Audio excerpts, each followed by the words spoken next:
106वीं रात।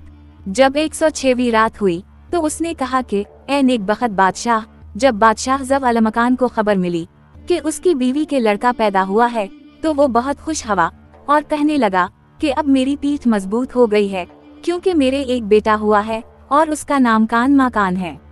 इसने वजीर दंदान से कहा कि मैं चाहता हूँ कि इस शोक को खत्म कर दूं और अपने भाई के लिए कुरान खत्म कराऊं और खैरात करूं।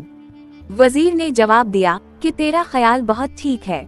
इसलिए उसने अपने भाई की कब्र पर खैमे गुड़वाए और लश्कर में से उन लोगों को इकट्ठा किया जो कुरान पढ़ना जानते थे, और इनमें से बाज तो कुरान पढ़ते और बाज सुबह तक खुदा के जिक्र में मशगूल रहते थे। और बादशाह जब अलमकान कब्र पर आता और आंसू बहाता और उसके साथ सब रोने लगते। एक बार वो कब्र पर आया और मारे गम वो अलम के कब्र पर गिर पड़ा और वजीर शेर पढ़ पढ़ कर रोने लगा और इसकी आंखों से आंसू बहने लगे जैसे कि परोए हुए मोती होते हैं। इसके बाद शरकान के नदीमों में से एक शख्स आगे बढ़ा और ऐसा रोने लगा जिससे उसके अंदरूनी गम का पता चलता था और शरकान के एहसानों का जिक्र करता जाता था। इसके बाद जब अलमकान और वजीर दंदान वावेला करने लगे और सारे लश्करी रोने पीटने लगे। फिर वो लोग अपने अपने खेमों में चले गए और बादशाह वजीर दंदान की तरफ मुखातिब होकर जंग के बारे में मशवरा करने लगा। ये हालत कई दिन तक जारी रही और जब अलमकान रंज वो गम के मारे रोता पीटता रहा। इसके बाद वो कहने लगा कि मैं लोगों के हालात और बादशाहों के किस्से और आशिकों की हकायतें सुनना चाहता हूँ, ताकि मेरे दिल का दर्द दूर हो जाए और रोना पीटना जाता रहे। वजीर ने कहा कि अगर तेरी तबीयत महज इस बात से बहल सकती है तो बादशाहों के अजीब वो गरीब किस्से और गुज़श्ता आशिकों के हालात से तो कोई मुश्किल काम नहीं, क्योंकि तेरे मरहूम वालिद के ज़माने में सिवाय किस्सा गोई और शेर खानी के मेरा और कोई काम ना था। आज रात मैं तुझसे एक आशिक वो मशौक की कहानी कहूँगा कि तेरे दिल की तस्कीन हो।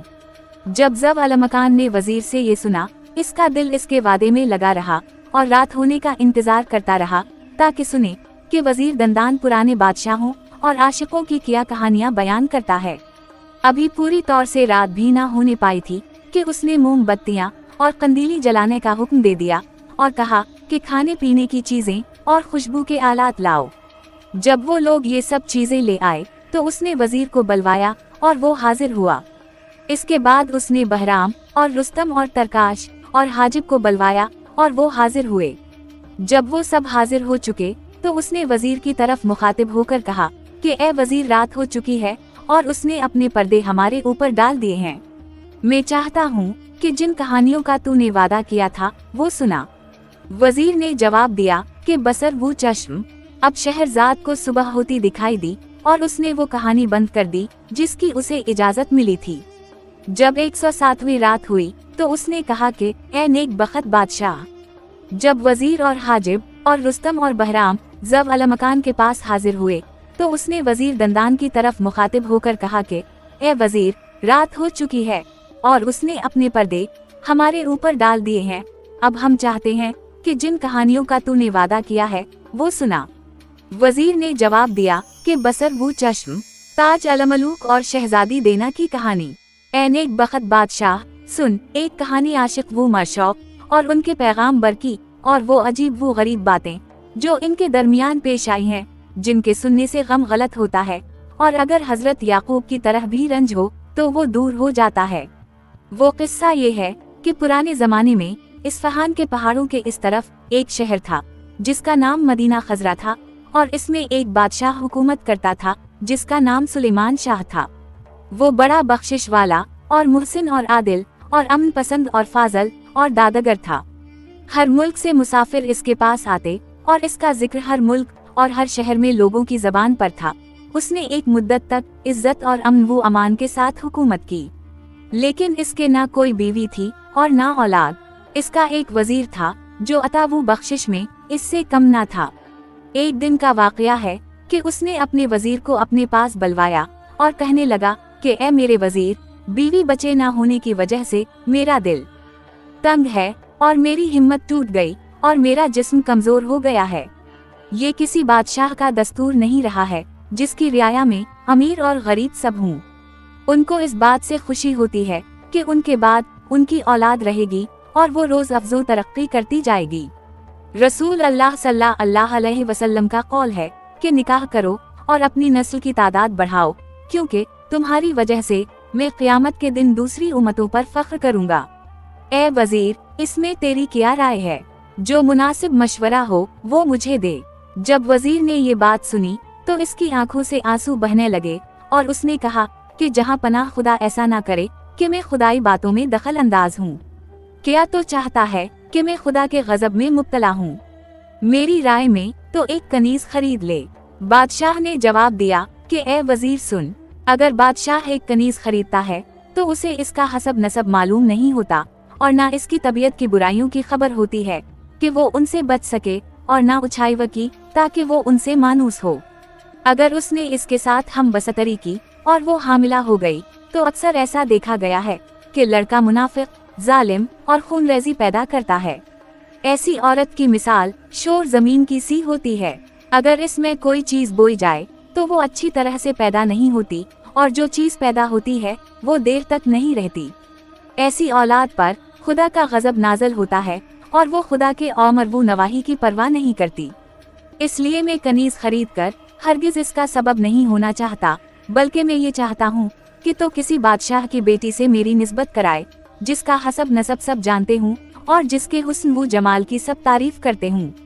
अगर तो मेरे लिए कोई ऐसी लड़की पैदा करे जो हसब वो नसब वाली और किसी मुसलमान बादशाह की बेटी हो, तो मैं इसके पास पैगाम भेजूंगा और गवाहों की शहादत के साथ इससे निकाह करूंगा ताकि खुदा मुझसे राजी हो। वजीर ने जवाब दिया कि खुदा ने तेरी आरज़ू पूरी कर दी और तेरी मुराद हासिल हो गई। मैंने सुना है कि अरज बैजा के बादशाह जहर शाह की एक बेटी है जो हुस्न व जमाल में यकता है और जिसकी तारीफ से जबान कासिर है और जिसकी नज़ीर इस जमाने में मौजूद नहीं, क्योंकि वो खूबरूई में मुकम्मल है और कद में मुतदल। इसकी आंखें काली काली और बाल लंबे लंबे और कमर पतली और कूल्हे भारी। जब वो सामने आती है तो फितना बपा करती है, और जब पीठ फेर कर जाती है तो कत्ल करती है और दिलों और आंखों दोनों पर बराबर जादू करती है।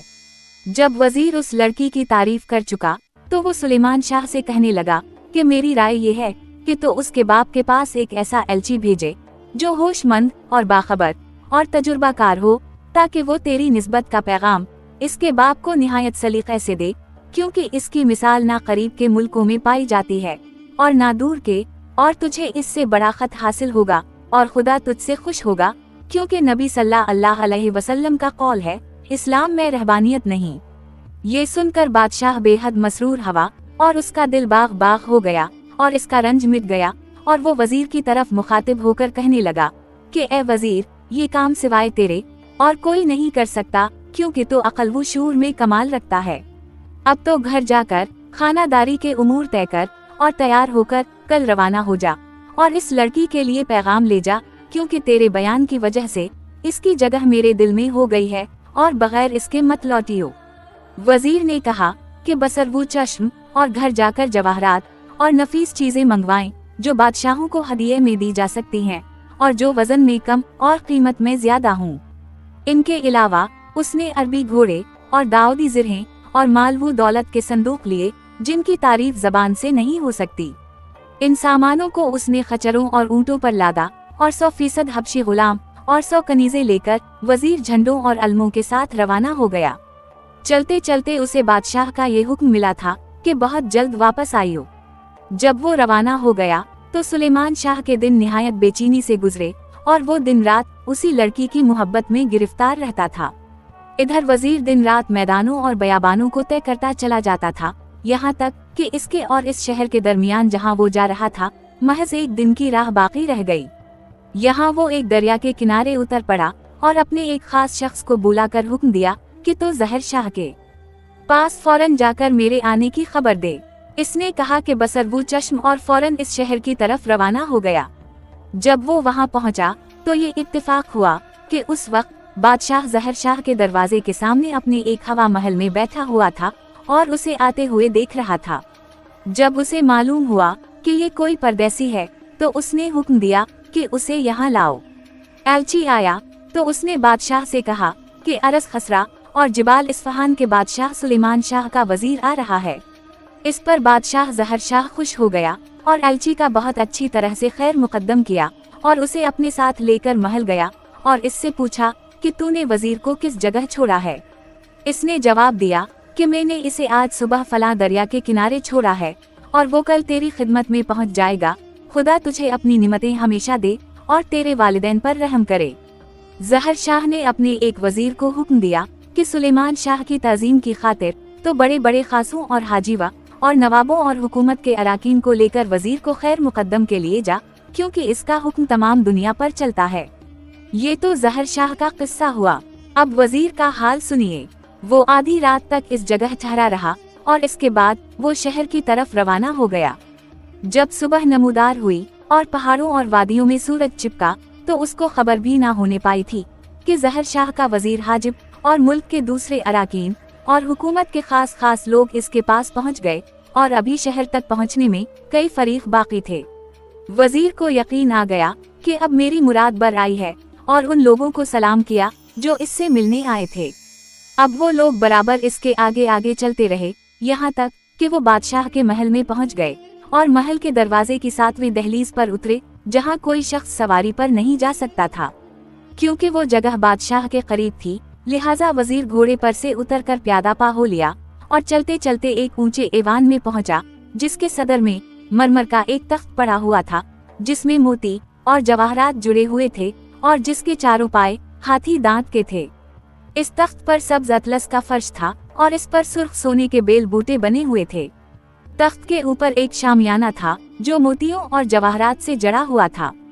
इस तख्त पर जहर शाह जलवा अफरोज था और हुकूमत के अराकीन इसके आगे हाथ बांधे खड़े थे। जब वजीर उसके पास पहुंचा और उसके रूबरू खड़ा हुआ तो उसका दिल मुतमईन हो गया और उसकी जबान खल गई और उसने वजीराना फसाहत और बलीगाना लिसानियत से गुफ्तगू शुरू की। अब शहरजाद को सुबह होती दिखाई दी और उसने वो कहानी बंद कर दी जिसकी उसे इजाजत मिली थी।